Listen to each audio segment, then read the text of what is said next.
traded orders, but otherwise it's been the exact same bans, the exact same order for TSM. We'll see if anything changes here, and it's going to be Syndra actually, first time now removed from the offering. Before this was a Graves ban, before it was a Lulu ban. Now both those up. Make sure Bjergsen can't play that for a third game in a row. TSM will have an interesting choice here. I think the Rumble is the right choice since Balls was probably the highest performer on FlyQuest in that game 1. Make sure he doesn't get that champion again. So if it's the same as games 1 and 2, AShe is the first pick, and yep, still going to be the same. So a lot of these are remaining from before their pregame prep says, yes, we still want this champion. And I think that while some people will attack the team's draft if they are losing in a series, the losses have not been draft issues, in my opinion. I think it has been execution-based. FlyQuest has come up short a couple times, but I think their drafts have been solid. Their game plan has been reasonable. Yeah, something that I think TSM has definitely done on their way to the 2-0 lead here is identifying exactly what they need to do with that team composition to get a victory, because every game is a puzzle as far as how you're going to win and how is your opponent team going to win. And last game is an example. The focus they put onto Balls as Kennen in that top lane to make sure Renekton had priority was so key in being able to play the map. This time around, we have a different look coming out from FlyQuest. For the first time all series, they've actually early picked their jungler. They're going to get Kha'Zix in. They saw that was banned away before, and they don't want to have that happen again. So going for something a bit higher tier for Moon here. And Moon has had some incredible Kha'Zix games, especially towards the start of the season when so many people were on the Kha'Zix hype train. And he's going to have a big one here if FlyQuest wants that hope of the reverse sweep. Yeah, always difficult to play Kha'Zix into a Lulu, in my opinion, just because of the polymorph and shielding threat kind of trapping you in a team. Interesting choice there by Bjergsen with the Taliyah. Yeah, Taliyah into it. This is something that Crown has actually been playing a fair bit in the LCK. It's definitely not a super OP pick that it was when it first came out, but it's something that if you have really strong mastery of the champion, you still have extremely strong roaming potential. You can move around the map well, control space well, and you're really a threat to any split pushers if FlyQuest did lock that in. We'll see what the style ends up being here. Karma going to move off the table. Of course, a tank still needed from FlyQuest. We'll see if that comes true in the top and or support role, but they're going to continue on with their bot lane bans. Now, worth pointing out, they had won with AShe Karma into Varus Lulu before. Of course, there's no Karma available, but maybe they find another bully lane. Yeah, the Kennen ban is a little bit peculiar to me, but it could also speak to TSM just wanting to have a Nautilus in the top lane again for the raw tankiness and having Bjergsen try and assist that with split push. The Taliyah as well does work very well in split push situations if you're looking to snowball a particular side of the map. Same bans as the previous game. They're going to try to push him towards the Varus, but there are few champions as lane bully as Karma is. Zyra would be my guess if you're still playing for lane dominance, but we'll see what ends up being in the bot lane. And to your point from last game, I mean, Caitlyn is available here for TSM if they want to play a strong lane. Lulu Caitlyn very strong. It is safe as far as well with that 90 caliber net, very long range. So that is an option they could go for with the last pick. And looks like they'd rather grab the Nautilus away first. I don't know if it's as much trying to react to the bot lane support pick, but making sure that Balls can't play this champion with Kennen off the table. They're continually removing what he had played. The Rumble's now been joining the bans. The Kennen's been joining the bans, and they take away the most premier tank left over. We'll see what he goes into it with Sean off the table as well. Yeah, very difficult for him. The Maokai would be the let's put him on a tank and hope to neutralize, but Maokai does not shove anywhere near the level of Nautilus early on in the game. So while Balls will be able to have teamfight effectiveness if they don't fall behind, the lane should be going pretty heavily over to Hauntzer here. The final pick to come through. We have seen Jinx a few times. It has won games, and again, I tend to agree that I think Caitlyn would be a great choice here, but we'll see if Jinx will be the pickup. I would be very surprised if Jinx actually gets locked in. I think that we are going to see Varus or Caitlyn, and it will be the Varus. I mean, you know, you will run something standard. They want to close out this series, especially against FlyQuest, who is known for being able to turn things around. This is a time to show strength as TSM, to try to effectively close out the series and look as good as they can. Hopefully for them, go towards the finals. Exactly. Cloud9 3-0'd Phoenix won yesterday. TSM would want to make a 3-0 happen as well from a confidence perspective, but against FlyQuest, they have been in this situation last week. They were down 0-2 to COG and potentially actually looked worse in those first 2 games against COG than they did in these 2 games against TSM. I would say they for sure did. They got smashed by CLG in the first 2 games. And these, FlyQuest has had their moments, has skirmished well in the first game. In game 2, they had some comeback potential. If they can keep turning it up, they have a very standard composition. They have ball delivery. I do worry a little bit for the top lane matchup, though, as I think Maokai is quite a weak laner now. He is a much weaker laner. This is the first time where Balls definitely, I would say, has a definitively weaker laning phase up against Hauntzer, so we'll see if that can get abused by Svenskeren ganking it. But what could be the final comments from these coaches for this series? Of course, we will see both these squads head to Vancouver for the 3rd place match and the finals. We'll see which one goes where. But game 3, it's TSM with triple match point. They've got 3 attempts now to close this one out and make it their 9th consecutive NALCS final. Of course, no team even comes close to that kind of record. It's been about 3 years since anyone on FlyQuest has won an NALCS title, but there is a chance here to do it if they can reverse sweep TSM and head up against Cloud9 in the final there. But it's time for game 3 to say who can take this one home as TSM lead 2-0. Well, it's going to have to start early, I think, for Moon and the rest of FlyQuest if they want to try to get something done. So much of the series has been revolving around the jungle and who's able to be active, who's able to get advantages for their team in the early game.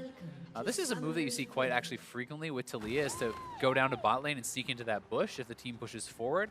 Your level 1 effectiveness is crazy. Yeah, it's also frequent against Zyra, who wants to get as many seed spawns as possible. They're actually trying to bait them forward, showing only the Lulu. We'll see if Lemon does move up. They're going to start moving. Here's the ghost in for Taliyah. Does she have the rock shove? They're going to go for the Q for some damage. Ignite is on, and 2 summoners for 1. Those shorter cooldowns. Lemonnation loses Flash. Yeah, the ghost is a pretty short cooldown in general, especially when you're using it this early on in the game. Does give the bottom lane an arguable advantage if they get gank support. And I mean, one of the things that, besides the gank support, that is actually going to go in their favor is FlyQuest now has to play this much more safe in the bot lane. With the Ashe, very strong laner, Zyra as well, I feel, has the advantage over the Lulu. Now you have to play scared. You cannot get the edge that you may otherwise be able to get. You have to play scared unless you know where Svenskeren is, in which case you'd have the Ignite advantage, because that could actually be very critical as far as early game all-ins. Yeah, they're gonna have advantage, information I should say, for a very long time, but it's gonna be a 6-minute flash cooldown when it comes back up. Solo lanes hit level 6 by 6 minutes in, and Sven will be at least level 5, so maybe very late into the laning phase you can find that gank come through. There's still, of course, much to be played. We'll see what happens. Bjergsen tries to fight up against High, getting some last hits. See how the mid lane goes. Bjergsen has consistently won his laning phase. Now, High has blind picked as mid laner, I want to say, every single game this series. Yes. This is the first time he's actually received maybe more than 1 mid lane ban against Bjergsen to push him off the pool. We'll see what happens. Yeah, we know that High and Bjergsen have been going up against each other in mid lane for many years in the NALCS, and it used to be the fact that Bjergsen would kind of win the lane, but High would win the game in these situations for sure. Bjergsen has been doing both. Moon is actually doing an interesting clear here. Straight buff to buff. Maybe trying to get something done early on or end up in a spot where TSM is not expecting it, because this is a bit of an atypical start. As Kha'Zix, you can kill off the Grump very easily with that isolation damage too. Yeah, a few jokey tweets as well coming in about FlyQuest having TSM right where they want them. And if you think about it, I'd love to get some stats on this. So when High is in best of 5s and is down 0-2, I almost want to say he reverse sweeps more often than not, because it's happened 3 times in memory, twice in the Gauntlet run of 2015, and then also last week against COG. So definitely not out of the realm of possibility. It is an option. We'll see what happens here. You can see right now FlyQuest kind of understanding that Graves is bot side. You can see that trinket ward come out from Altec. And Lemon not playing too far forward. So if you track Moon's path here, he's actually going to end up on top side. He has a smite available. He is looking pretty healthy. Maokai has incredible gank assist, so that is somewhere they could look to actually try to go. We'll see if he decides to end up there or is just going to do more of a safety full clear. Yeah, he will be very healthy after killing this Scuttle Crab, though. Leaping onto it, knowing it's going to be on a 15-second cooldown, so beats Svenskeren to the spot. Little chunk right there, damage back and forth on both sides. All Graves will see is that the Scuttle's been taken, and you actually can't, I don't believe you can deduce when it was taken. There's no obvious timer for that, other than the fact that it was within a minute. He will invade towards the Gromp, and he will find the Gromp has been taken. Both level 4. Here comes the 1v1 right into melee range. Does favor Moon. No walls to hit as well, but he's going to find the bounce anyway. Moon is actually going to be the one forced away. Both top laners coming down. Who can roam first is the big question. Bjergsen is coming as well, so is Hai. And it's flash forced, actually. It is a summoner spell advantage to FlyQuest. One of the things that's very interesting in this matchup with these exact masteries is with Storm Raider Surge, you can actually create distance from the Kha'Zix and kite him out and sometimes win these 1v1 duels despite having the early disadvantage of damage because you don't have Thunderlords. Yeah, finding the wall there by Svenskeren to get the bounce back on the Q may have actually saved his life because it proc Storm Raiders and allowed him to gain the distance to make it to that blast cone and make the escape. Absolutely true. It was a close one, but it was what happened here. Hai gonna get knocked in, but he is equal farm, so I do want to give props to Hai for finally matching up well in this laning phase matchup against a player that everyone kind of calls the best laner in North America. Bjergsen had been winning the matchup. Hai is equal for now. Moon now looking for the mid lane gank. Controller knows that he has not been seen. Lemonnation taking a big chunk though. Here comes the play into Bjergsen. Can they find him? Ghost is still down. Burns the flash. A lot of damage output here. A few more will do it. The flash follows in. The first blood comes through. 3 straight first bloods at the hands of Moon. And it doesn't even cost a summoner there from Hai. They trade just flashes, no ignite burn, no flash burn by Hai. That is fantastic. And as he hits level 6, they could look to set it up again. Yeah, and it was right before Bjergsen wanted to go back in lane. Those are the greedy waves sometimes you try and push because you want to have your lost chapter gold when you go back to base. But Bjergsen now has to come back with double Dorans and a null magic. Now it's interesting because with him buying the control, he could have bought Lost Chapter. The item is cheap enough, but he is going to go for the more defensive option. As Bjergsen is now missing summoners. This gank is just very well played. Yeah, waits out the flash, flashes over the knockup. And even the control ward in the side brush to know that he is actually safe to go in for this and that it hasn't been detected. A very nice early gank there by Moon, and he's got the better of Svenskeren so far, forcing out the jungler in his own jungle, and then getting that kill mid lane.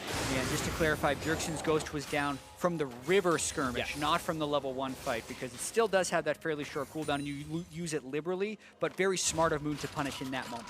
Definitely agree. Well played by them. Lemmonnation's flash is now back, and that has not been punished. Now, maybe indirectly by the fact that they maybe didn't play as aggro and WildTurtle and is in a better spot this lane, but the spell is back up without Lemonnation dying, so we're to some extent back on equal footing down to the bot lane. And it was not as aggressive, by the way, as the previous game where they were winning lane with the Karma. And farm will actually be evened out very well because FlyQuest has a little bit of a, not necessarily a full freeze, but the minion wave is actually denying a lot of the farm away from Turtle. So there's quite a bit of CS for Altec to actually pick up here, and he will end up a couple farms. Not to mention that Zyra sometimes lies to you. If you kill a plant, it counts as one last hit. So it's maybe not even as good for WildTurtle as you may think. Individual gold-wise, it's 20 ahead for Altec, so they're essentially equal. Yeah, very competitive, and whoever hits level 6 first has the potential to make those pretty big plays. Slight advantage for Altec.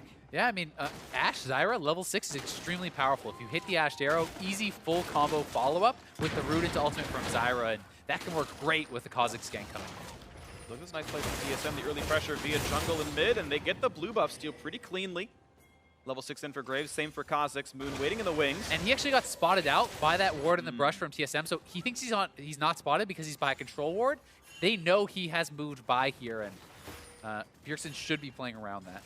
You can see how far back he is playing. Knows that there's leap, shockwave shenanigans available. Bjergsen missing his summoners. They're going to be playing fairly conservatively as far as not wanting to push up the lane. Moon still pathing pretty aggressively around. Yes, they did see him in the ward earlier, but they would have no idea he's here now. Bjergsen cheating to the other side because of where they spotted him, potentially. They find it. Not yet. And he can be safe under the turret. Turrets do break isolation. With Hauntzer missing as well, this is something you have to be so scared of. They have 3 pink wards from TSM in the topside river, facilitating the roams back and forth from Hauntzer, which he loves to do, and you really have to respect that because it's such an easy setup to that knockback from Taliyah if the Nautilus comes in with an ultimate. Exactly. We mentioned how the Nautilus shoves in the Maokai and has the stronger laning phase. It's not like Nautilus actually kills the Maokai. You get the advantages in other ways oftentimes. Shoving him in, and now Svenskeren coming in from the back with Bjergsen. Up that into the queue. Ball's going to get the shield from the root and now is forced to run. Does he need to flash? He does, but I don't know if he actually needed to. Was not going to get knocked up by Bjergsen. It looked like he was respect flashing the knockback that could have come out from Taliyah, but Bjergsen never even threw that skill shot. You can do that on reaction. That's actually, you don't have to predict that. It wasn't even in range, so maybe a little bit too much respect given over, and that's going to be a lot of damage on the top side turret. and more of an edge in farm for Hauntzer. Looks like Grace is staying in the lane. TP's going to be forced out of ult, but now it's a flashless Maokai, the one that shouldn't have been flashless, but is, and turret will not go down, but it's a point of pressure that TSM can easily come back to. The turret's low and it's no flash. So one of the critical things now here for High is to keep mid lane shoved. When your top laner is vulnerable like this, you need to be pushing into Taliyah to stop her ability from roaming around the map and actually pushing down that turret. Yeah, blue buff Lost Chapter Orianna should have no problems doing it, as long as he's not getting caught by harass from Bjergsen. He's got the refillable potion on both sides, so only one charge left from High. As long as he's keeping that shoved, generally his side lanes stay pretty safe. Look at this patience in the bot lane here. They're trying to see if TSM will come forward, and Turtle does show. Ooh, okay, good flash, good flash. But great trade for FlyQuest, of course. right? You know, you get that Ashe arrow out. I love the early attempts on those. The cooldown is much lower than that of a flash, and once again, now can look to capitalize on that when the Ashe arrow comes up. Yep, Turtle maybe a bit greedy. He says, all right, they're not staying this long, and of course was wrong. Lemonnation's recall gets stopped. Turtle will farm safely under turret. Yeah, We'll see if repeat play comes in 5 minutes. Turtle wants to make sure he can get that Blade of the Ruin King. Looks very well with Lulu on top of just being a strong mid item. And this is actually just 2 games in a row now that FlyQuest bot lane has had the advantage. They have the turret damage advantage, they have the CS advantage. They have been playing very well in the 2v2, and we have to accord them that respect. And we do. Yeah. You have to play for the bot, then turn around. And this is the one moment where High didn't have mid lane shoved in. Bjergsen immediately goes to try to make pressure elsewhere because he'd gone back for that Morella Namiko. And no TP on balls, TP for Hauntzer. TSM is trying to make a play around that to force for this turret. This could be 5-man bot very quickly. They do know because of Hawkshot. They saw them come through the jungle, so FlyQuest know about this. They've got some wards of the walls, and they say, yep, this dive is not going to happen. Yeah, it's the play that TSM wanted to make, but they didn't want to take that risk because it was fairly telegraphed, and FlyQuest did see it coming. Ball's pushed away, and the honey fruit stolen. Hauntzer taking a quick snack as he goes back to his own lane. And that top lane turret's actually getting incredibly low. Triple Thorns ring by both the top laners to try and match wave clear and early strength plus mana regen, but even then, you're seeing the discrepancies between the Nautilus and the Maokai. And a lot of that is really the power of the Graves. Having this ranged jungler who just walked in the lane after pushing him off the turret, you can crush turrets as Graves faster than probably any other meta jungler. Yeah, I'm pretty sure he's the best of any common machine jungler. Arrow's going to land this time. Turtle does not here's have the combo. Away. There's the knockup. Ignite's going to be enough. Kill's going to go over to Altec and a slow to chase Biofrost. Push him away. Nicely played by FlyQuest. 2v2 outplays right there, but now TSM wants to go get the turret. I was getting a little excited right there when he hopped on the blast cone, but really, that was just FlyQuest and Altec plus Lemonnation making the right play. We talked about the flash being down. Heal was actually down at the time too. They just make the proper 2v2 play. Mid, they still got to respect that ball right there. The shockwave threat keeps you're going to do much. They also need to respect the fact that Hauntzer and Svenskeren are missing and are roaming down here. They could be in the jungle, and they are. They're looking to take away another blue buff, but this is 2 times in a row, 2v2 lane, take the turret, get a kill. Great stuff from the FlyQuest bot lane. 600 gold lead for FlyQuest, and it means that farm has been traded equally. Again, you're looking at about 900 gold worth of kills versus a 300 gold first blood bonus. Lo and behold, 600 gold difference. This game has been equal in the laning phase. Different objectives have fallen either way. FlyQuest are slightly ahead, and maybe this is the start of that reverse sweep. Maybe. Who knows? It certainly could be. One thing that you have to be a little bit concerned about is if the opposing team's front line becomes a lot stronger. You know, the Nautilus backed up by the Lulu is already going to be quite powerful, and he has a gold lead. When you play standard front-to-back compositions, oftentimes it's whoever's front line lasts longer is the team that wins. Yeah, we'll see which way it goes. Now, there are some tank-killing tools on the FlyQuest side. We know that Altec's going to go Ruin King, of course, and if Elimination does go Leandry, it's a pretty good magic damage threat.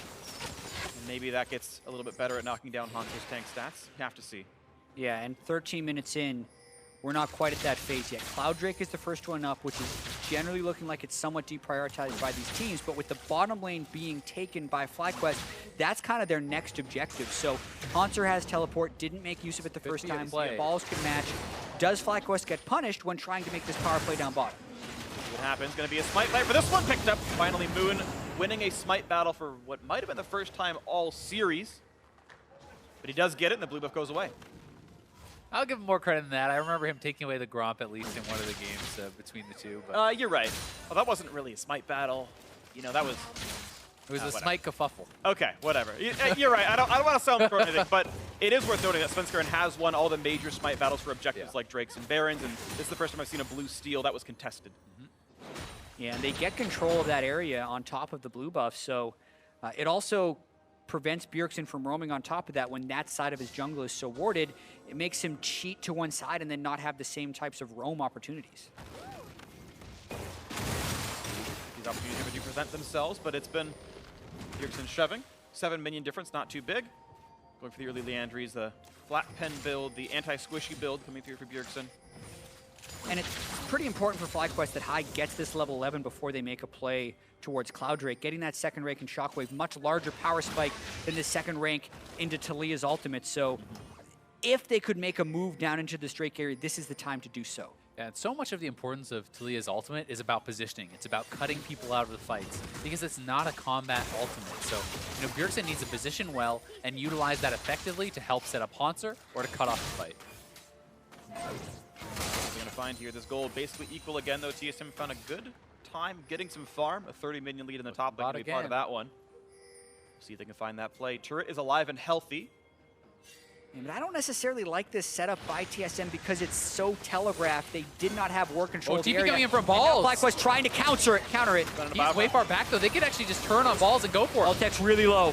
See if they can find something for this one. Ulti is on, looks for Hauntzer. Now the tanks both taking a lot of damage here. The flash through, but here comes the shields. And High getting attacked right now by Bjergsen, forced to run away from this one. Shockwave not gonna land either. Beautifully played by the mid laner of TSM and Weaver's Wall.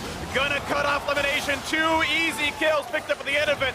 Well played by TSM, making that one happen. Way too disjointed there from FlyQuest.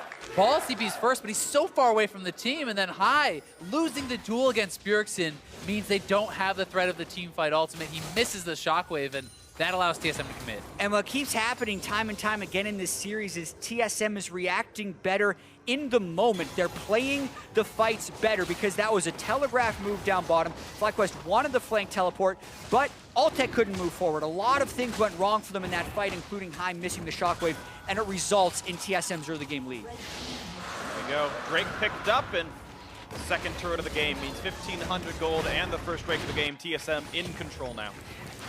Watching this one more time, the Ashe arrow just into Biofrost needed to be delayed for almost this moment in the fight. And then while everything was happening with Hauntzer, pay attention to High and Bjergsen up top lane. Yeah, exactly. And it's so critical when the Shockwave is missed. That's so much of the team fight threat here that is down. Means TSM can collapse in. They don't have to worry about grouping up. They pile in, grab a couple of kills, and it was a fight where there were skirmishes on either side, and TSM came out on top in both. Really nicely played by them, and they have been, throughout this year, the better players overall. The mechanics certainly something very important. And TSM looking for a bit, but it's going to be the jump in for FlyQuest. 1 kill picked, but here comes Nautilus. Here comes High, though. The Shockwave onto himself pulls in Hauntzer. He's running out of health, and WildTurtle's going to turn it around. And the 1-for-1 with reinforcements on the way. TSM looking for more. Not quite going to find this, but Altec is not long for the world. The flash follow is there, and Bjergsen picks him up. Yeah, 2-for-1 on the FlyQuest dive. Hauntzer's got ultimate. He really wants to keep this going. And they're here. Svenskeren's in the way, and the kills picked up yet again. TSM clearly ahead on this one. 3-for-1 in the battle. Looking for Moon a little bit more. Q's gonna be back up. Goes for the shot off the turret, maybe. Almost picks it up. Nice juke by Moon. The jump to the side, get away from the ultimate. Really got to see the extended chase thanks to the Storm Raider's surge, giving him an early movement speed boost. But this does go from bad to worse for FlyQuest because they missed a lot of spells in that follow-up dive, specifically High not finding his rhythm on Orianna this game. Yeah, they want to force a play, get something back here on the top side, and the initial kill is great, but Wolf fights again in the mid lane. Underneath the turret, 5v1. Down goes balls. Probably shouldn't have been there, but a well-played dive all the same. TSM find another with the Nautilus ultimate to set that one up. Nice depth charge, and this game is getting broken apart rapidly. 4,000 gold now for TSM, under 18 minutes. Yeah, and in the chaos, it's actually TSM who is coming out on top right here, starting to make the game a little bit more wide open. 4,000 gold in about the last 2 or 3 minutes, and it's so interesting when we look at the season as a whole. With all the parity that we seem to have during the best of threes throughout the season, TSM dropping a bunch of games but still winning matches. FlyQuest jumping out to this early lead. You had Phoenix 1 competing for those top 3 spots all year.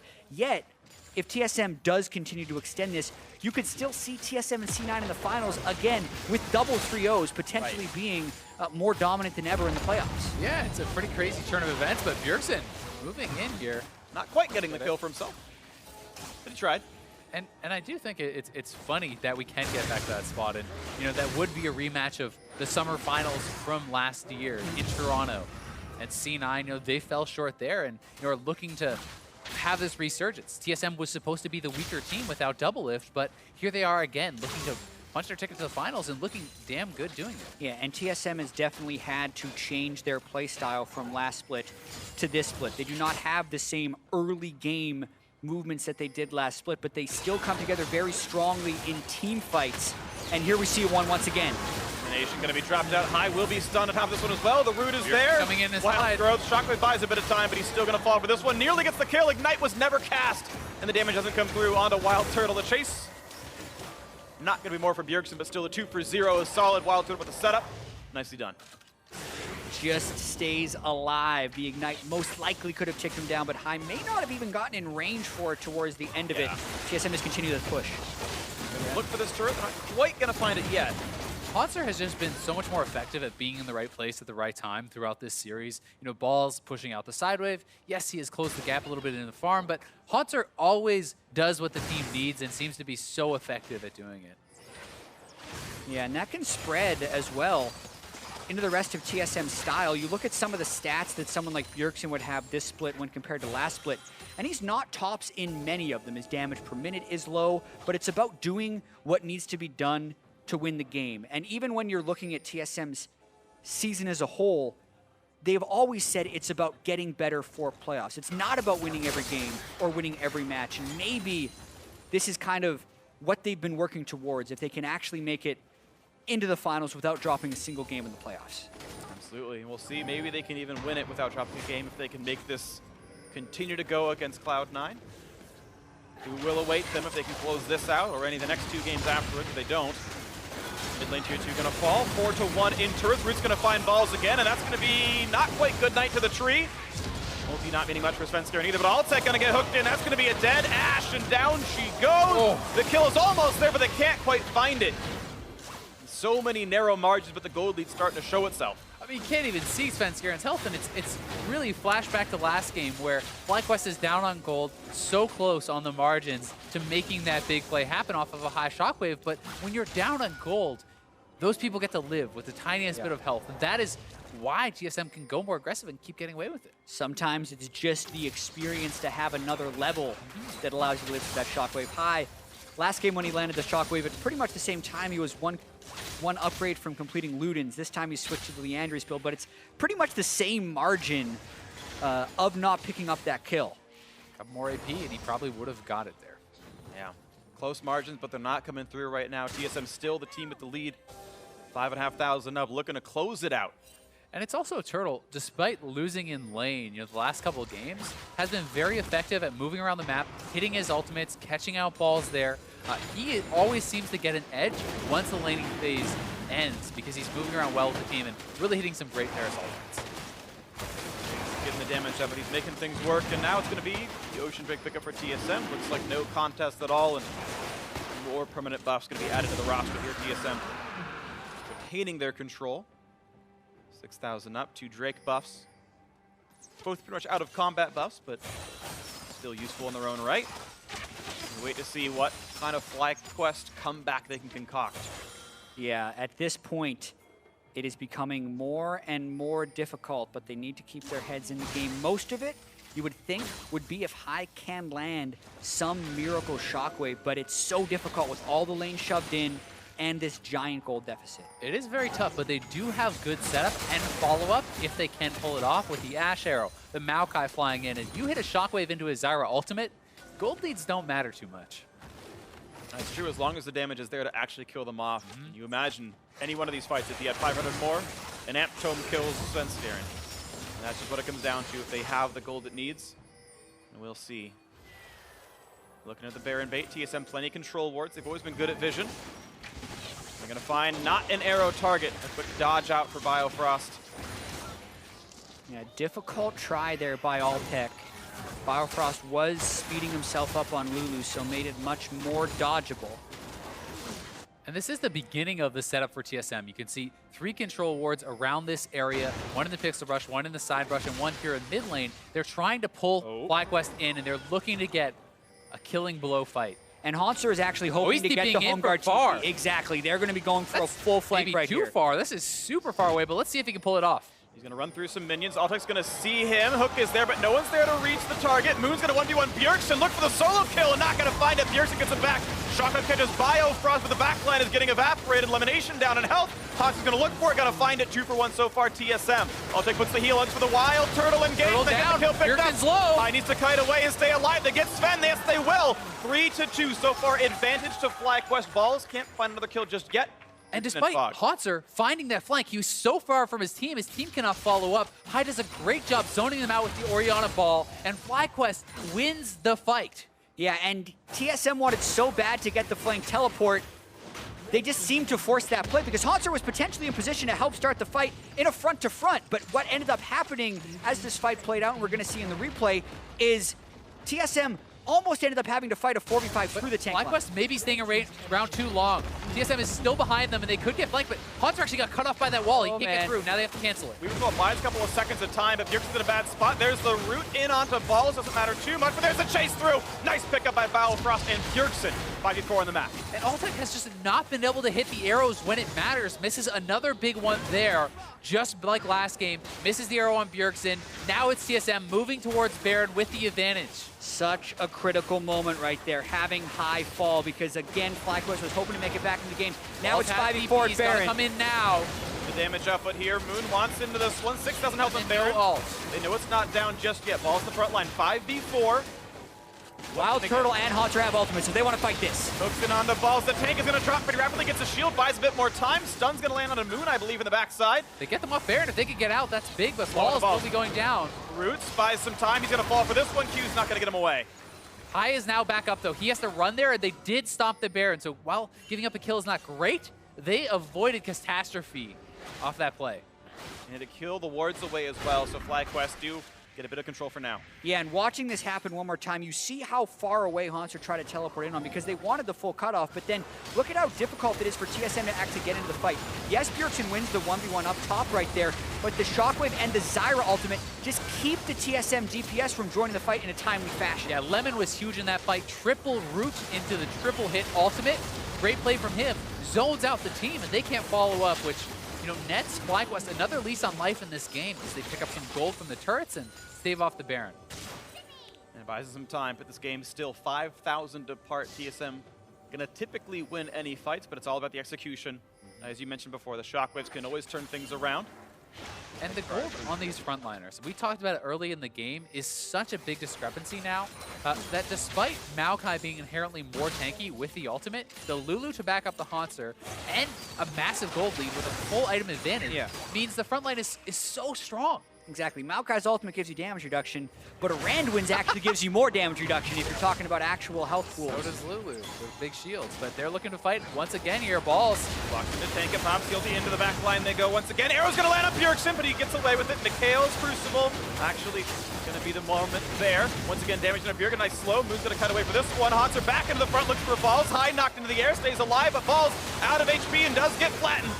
Moon's forced to jump away as well. 5v4. Health bars are fine for TSM. High still has Shockwave, but it's just really hard to get in range to do so. Hauntzer's super low as well, so he'll have to recall the base, and there's a chance we see some resetting here. Altec gonna get caught out. Flashing away, stays alive. Moon goes in. Can't get it though. The kill traded thanks to Lemonnation. Gets the shield. Where's the shotgun gonna go? Lines on the Biofrost, and it's gonna be the kill. Now High has to run away for Sven, and here comes Bjergsen off on his cavalry. Takes another one down. 5 kills to basically 2. That's gonna be Baron, I think, for TSM. They have 3 men up, including the jungler and a tank. They can move straight over to it, and will take it down. The timing of Bjergsen's Weaver's walls on Taliyah this game has been so good to close out the ends of these fights. That was an incredibly chaotic sequence, but he held it until just the right moment to pretty much ensure 2 extra kills for TSM.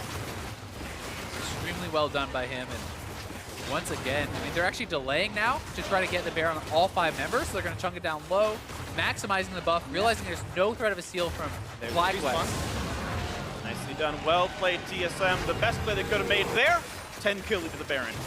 And this was an extension of the fight because we'd already seen balls fall. Moon goes for kill, but the extra shielding does make this a non-ideal trade right there.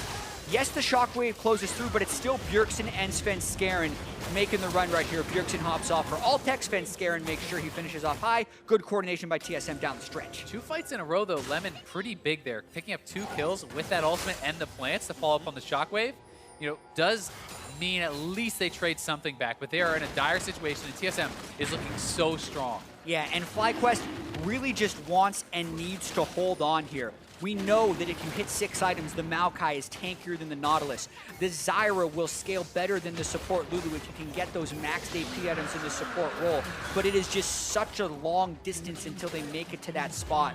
And with this Baron buff, TSM going for some big plays. Oh, nice use of the Weaver's Wall. Zone them off the turret. They will get a lot of damage down here from Turtle.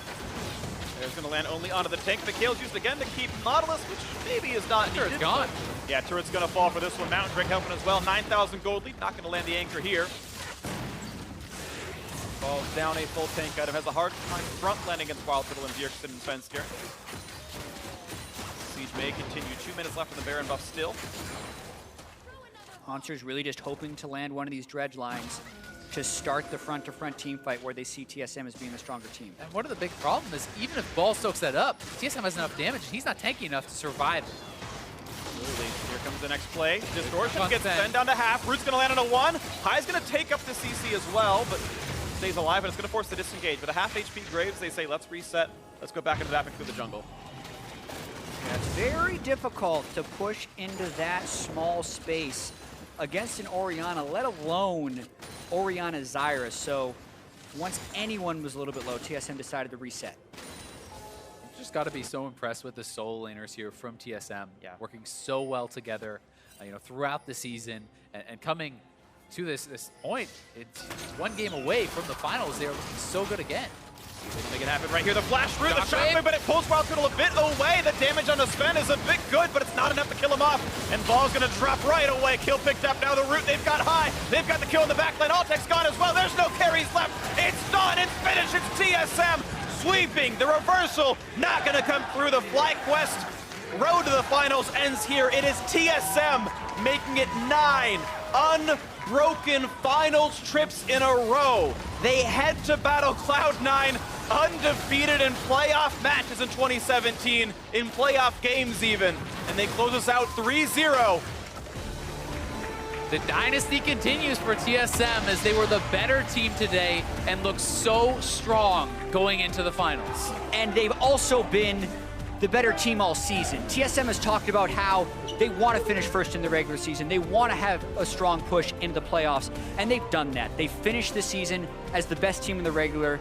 They also 3-0 FlyQuest to just get that rematch of the 2016 Summer Split playoffs against Cloud9. Extremely impressive, but credit still has to be given to FlyQuest, the team that everyone counted out at the start of the year. They're supposed to be 10th. They're now in the top 4, fighting for 3rd, and they can still hold their heads up high.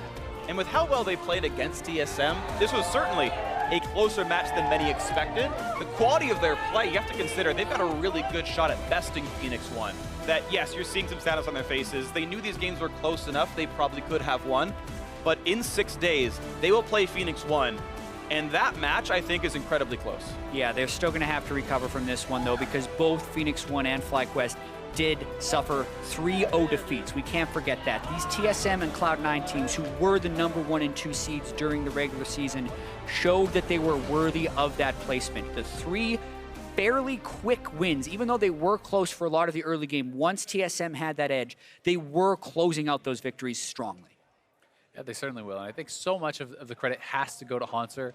Playing some losing matchups, obviously had a good one in the last game. Extremely adept on the carries, extremely adept on those tanks, and always there for the big engages in these team fights that seem to be the big game changers. Yeah, and TSM continually tries to round out their style and how they're going to win the games. And they have such strength in those solo lanes that when they get WildTurtle onto a Varus, he's focused on exactly his role in these games. And even in game 1, his role was actually to bring damage. And he was able to do that on Lucian. So it's not having Doublelift who's trying to carry every game, but the team has taken on a bit of a different identity, and it's still putting them into the finals. Yeah, they're doing pretty well for themselves. I do want to give WildTurtle some credit just in general, because it's going to be very easy to point at him and say, oh, look, he lost lane to Altec Lemonnation, but frequently those were losing matchups. He's supposed to lose lane based on champ select in several of those games. He gets a closer one here with the Varus Lulu, and he looks a whole bit better. In the early game, they got the lead, and again, in his team fighting, it was very solid. And I'd also say he was dominant game 1 on the Lucian, and very pivotal with some Varus ultimates in game 2 and 3. Yep, absolutely agree. So 3-0 sweep for TSM. Well played to them, but now it's time to send it downstage to Captain Flowers with an interview with TSM's victorious bot laner.